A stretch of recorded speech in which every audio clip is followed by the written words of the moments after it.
नमस्कार। आज के इस विश्लेषण में हम डिकोड करने जा रहे हैं विकास भोयर जी के एक बेहद दिलचस्प दस्तावेज को, जिसका नाम है भविष्य की नई सुबह। ये सिर्फ कागजों का कोई पुलिंदा नहीं है, बल्कि हमारे समाज के आर्थिक भविष्य और ग्रामीण विकास के लिए तैयार किया गया एक बहुत ही प्रैक्टिकल ब्लूप्रिंट है। तो बिना देर किए भविष्य की इस नई रूपरेखा को समझने के इस सफर की शुरुआत करते हैं। स्रोत में दी गई एक बहुत ही गहरी लाइन से। समय एक ऐसी नदी है जो कभी उल्टी नहीं बहती, और जो समय रहते इसके बहाव को समझ लेता है वही भविष्य पर राज करता है। मतलब साफ है, तकनीक और अर्थव्यवस्था आज इतनी तेजी से बदल रही है जिसकी शायद ही किसी ने कल्पना की होगी। जरा सोचिए, कुछ ही दशकों के अंदर हम खत लिखने से लेकर पलक झपकते ही दुनिया के दूसरे कोने में वीडियो कॉल करने तक पहुंच गए हैं। और ये जो तेज बदलाव है ना, यही इस पूरी चर्चा का बेस है। तो अब सवाल ये उठता है कि भविष्य की इन आर्थिक योजनाओं के सेंटर में, या कह लें केंद्र में, आखिर है कौन? दस्तावेज इसे एकदम स्पष्ट करता है, जेनरेशन अल्फा। ये वो पीढ़ी है जिसका जन्म 2010 से 2024 के बीच हुआ है। ये पूरी तरह से डिजिटल दुनिया में पैदा होने वाले पहले बच्चे हैं। मतलब इंटरनेट या स्मार्टफोन इनके लिए कोई नई तकनीक नहीं है, ये तो इनके लिए हवा पानी जैसा जन्मजात हिस्सा है। ये बच्चे चलना बाद में सीखते हैं और स्क्रीन स्वाइप करना पहले, और दुनिया भर की नजरें इन्हीं पर टिकी हैं। और अल्फा के ठीक बाद नंबर आता है जेनरेशन बीटा का। ये वो पीढ़ी है जो 2025 से 2039 के बीच जन्म लेगी। सोचकर देखिए, ये कितनी हैरान करने वाली बात है कि ये बच्चे ऐसी दुनिया में आंख खोलेंगे जहां आर्टिफिशियल इंटेलिजेंस, रोबोटिक्स और वर्चुअल रियलिटी बिल्कुल नॉर्मल बातें होंगी। इनके खिलौने, इनके टीचर, सब कुछ इन एडवांस तकनीकों से घिरे होंगे। ग्लोबल लेवल पर सारी नीतियां इसी जनसांख्यिकी को ध्यान में रखकर उनके पैदा होने से पहले ही बनाई जा रही है।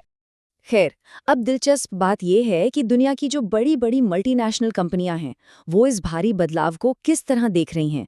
स्रोत के अनुसार ये टेक दिग्गज आज या कल की नहीं, बल्कि सीधे 10 से 20 साल आगे की प्लानिंग कर रहे हैं।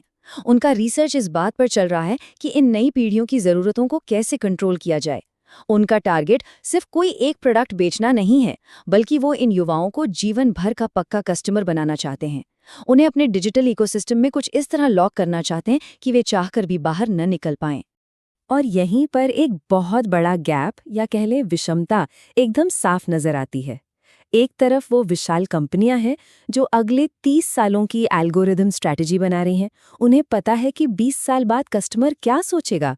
लेकिन दूसरी तरफ है हमारा आम नागरिक, खासकर ग्रामीण समाज, जो आज भी अपनी रोजमर्रा की जरूरतों और पुरानी व्यवस्थाओं में उलझा हुआ है।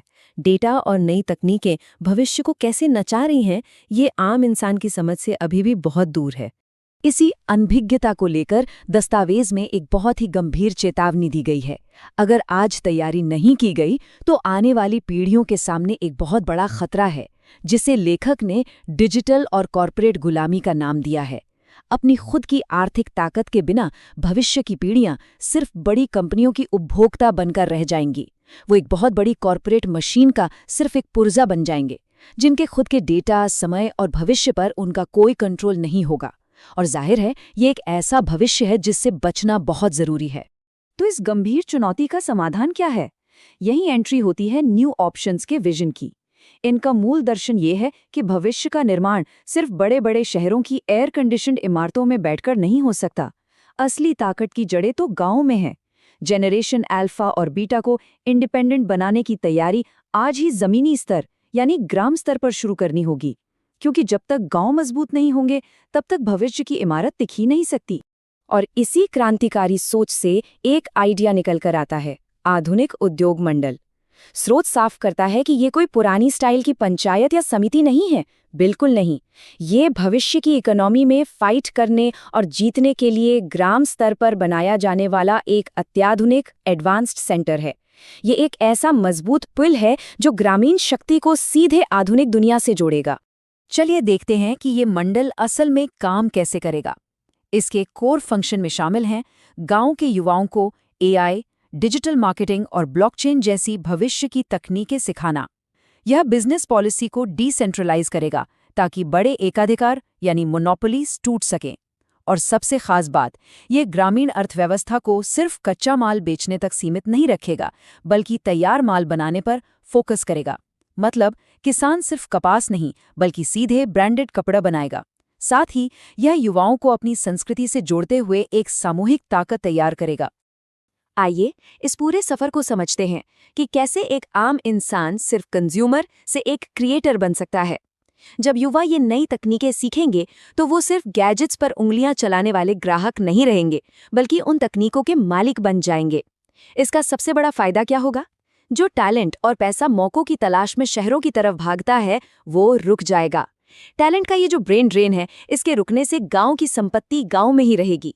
जाहिर है, इतने बड़े विजन को सिर्फ कागजों तक तो नहीं रखा जा सकता। इसे धरातल पर उतारने के लिए एक बहुत ही मजबूत इकोसिस्टम की जरूरत होती है। यहीं पर आर्थिक स्वावलंबन और ई-पाठशाला जैसे नेटवर्क गेम में आते हैं। आर्थिक स्वावलंबन ग्राउंड लेवल पर छोटे व्यवसायों को सपोर्ट करता है और ई-पाठशाला मॉडर्न एजुकेशन पोर्टल के तौर पर युवाओं को तैयार करती है।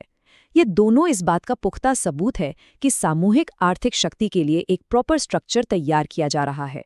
इसी सिलसिले में एक और बेहतरीन उदाहरण सामने आता है, ऑरेंज सिटी नेचुरल्स।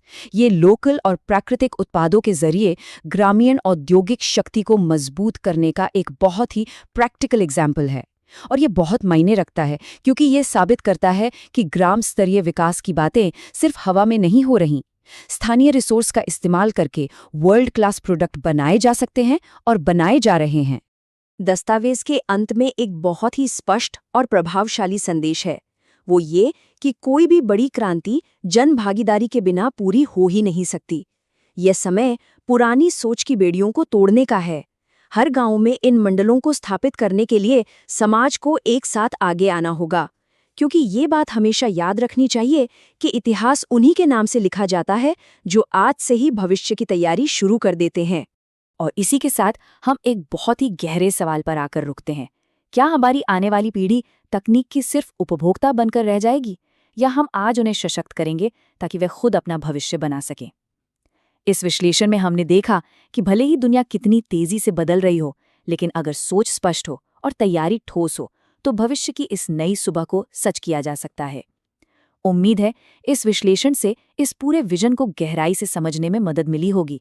जुड़ने के लिए बहुत बहुत धन्यवाद।